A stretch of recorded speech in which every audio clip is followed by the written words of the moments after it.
संकल्प यात्रा पर हो रही सियासत की। बीजेपी के प्रदेश अध्यक्ष बाबूलाल मरांडी की संकल्प यात्रा खत्म हो गई है।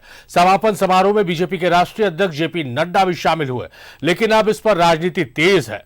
विरोधी संकल्प यात्रा को फ्लॉप बता रहे हैं। दूसरी ओर बीजेपी का कहना है कि सत्ता पक्ष के लोग बाबूलाल मरांडी से डरे हुए हैं।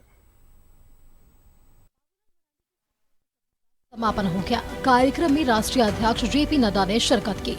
बीजेपी इस सभा को बहुत सफल मान रही है, जबकि कांग्रेस इसे फ्लॉप बता रही है। साथ ही नड्डा के बयान को झूठ की राजनीति करार दिया गया।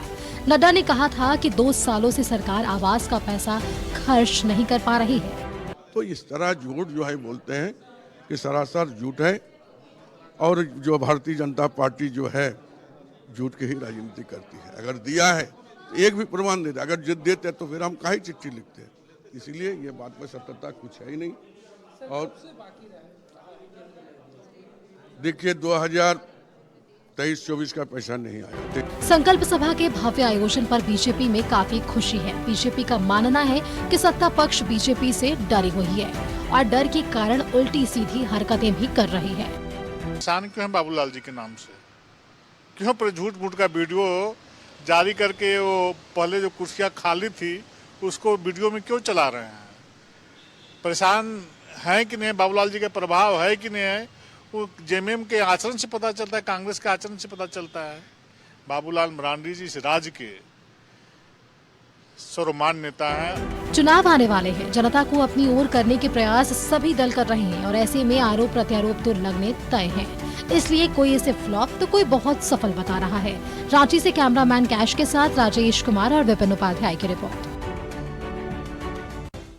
रुक करते हैं, हमारे सहयोगी अजय लाल हमारे साथ लाइव जुड़े हुए हैं। अजय, कहा जाता है कि राजनीति मुद्दों की मोहताज नहीं होती है। मुद्दे बहुत है राजनीति में एक दूसरे को घेरने के लिए। एक पॉलिटिकल पार्टी की यात्रा हुई 81 विधानसभा क्षेत्रों में, वो यात्रा गई, वो यात्रा फ्लॉप थी, वो यात्रा सफल थी। इस पर चर्चा शुरू हो गई है। हालांकि जनता की अदालत में फैसला है, क्योंकि चुनाव आने वाले, दो बड़े चुनाव है झारखंड में, लेकिन यात्रा पर संकल्प यात्रा पर सियासत शुरू है झारखंड में। बिल्कुल सारिफ, देखिए झारखंड मुक्ति मोर्चा, आरजेडी और कांग्रेस, ये तीनों पार्टियां सरकार में है और बीजेपी अपोजिशन की पार्टी है। लिहाजा आप देखेंगे कि इनका ये धर्म बनता है, कर्तव्य बनता है कि आप भाजपा का आलोचना करें। इसमें कहीं से भी आप कह सकते हैं कि राजनीति की रवायत ही है कि अपोजिशन सत्ताधारी दल का और सत्ताधारी दल अपोजिशन का विरोध करती रही है। इसमें कहीं से कुछ भी नया नहीं है।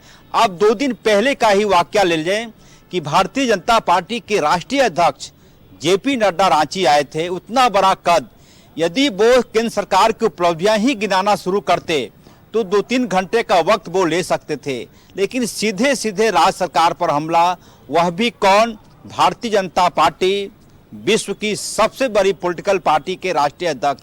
जाहिर सी बात है, जब भारतीय जनता पार्टी राज्य सरकार की आलोचना करने से बाज नहीं आती है तो सत्ताधारी दल का भी अब फर्ज बनता है, कर्तव्य बनता है कि वह भी भारतीय जनता पार्टी की आलोचना करे, और वही हो रहा है।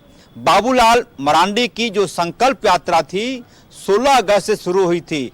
क्या कुछ पाया, क्या कुछ उन्होंने खोया, क्या अचीवमेंट हुआ, क्या उसका आउटपुट होगा? आपने बिल्कुल सही कहा कि ये झारखंड की 3.25 करोड़ जनता तय करेगी, लेकिन राजनीति होना, इसमें कहीं से भी ऐसा नहीं है कि पहली बार ऐसा हुआ है।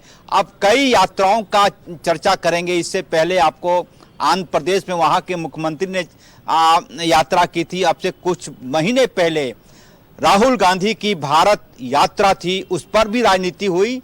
तो ये राजनीति पर यात्रा होती रही है, यात्रा पर राजनीति होती रही है। अब सवाल यह है कि कौन सा ऐसा मुद्दा होगा जो कि क्लिक कर सकता है जनता के दिमाग में, वोटरों के दिमाग में। इसको सर्च करना बेहद जरूरी होगा। अन्यथा बोलने के लिए कई बातें बोली जा सकती है, विरोध के लिए कई बार विरोध के स्वर उठते हैं। सबसे अहम है कि क्या झारखंड की राजनीति में ऐसा कोई मुद्दा है जो जनता के दिमाग को कन्वर्ट कर सके, यानी कि ऐसा मुद्दा जो क्लिक कर सकते, ऐसा मुद्दा जो लोगों के वोट को वोट के रूप में तब्दील कर सकता है, ऐसे मुद्दे की तलाश अभी नहीं हो सकती है। इसलिए नहीं हो सकती है कि अभी चुनाव में, लोकसभा के चुनाव में अभी कम से कम 5 महीने का वक्त है और राज्य के जो विधानसभा के चुनाव होने हैं उसमें लगभग 13 महीने का वक्त बचा है।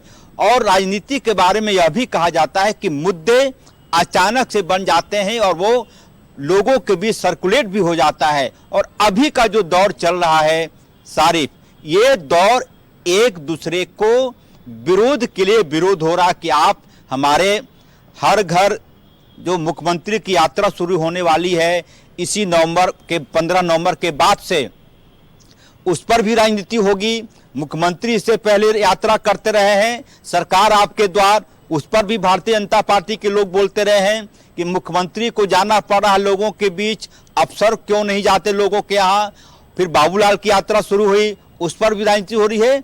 तो राजनीति में पॉलिटिकल पार्टियां एक दूसरे का विरोध करती है, इसको बहुत ज्यादा अभी गंभीरता से लेने की मुझे नहीं लगता कि जरूरत है। हाँ, चुनाव नजदीक आने के साथ यदि कोई मुद्दा क्लिक करने जैसा सब्जेक्ट बनता है जो लोगों को एक प्रकार से अपनी ओर आकर्षित कर सकता है, उस मुद्दे की तलाश अभी नहीं हो सकती। जैसा कि मैंने कहा कि विधानसभा के चुनाव में 13 महीने का वक्त है, लोकसभा के चुनाव में 5 से 6 महीने का वक्त है। तो अभी ये सब कुछ पॉलिटिकल पार्टियां अपना धर्म निभा रही है सारे। और सही बात आपने कही, वजह की राजनीति में यात्राएं होती रहती है और उन यात्राओं में राजनीति होती रहती है। ये बहुत बेहतरीन बात आपने कही है। लेकिन जनता है, जनता देख रही है, तमाम यात्राओं को देखती है, उन यात्राओं पे हो रही सियासत को देखती है, आरोप प्रत्यारोप को देखती है, खामोशी से देखती है और फिर अपना जवाब देती है।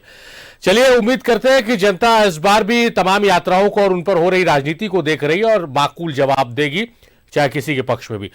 चलिए, अजय, बहुत शुक्रिया आपका तमाम बातचीत, तमाम जानकारियों के लिए।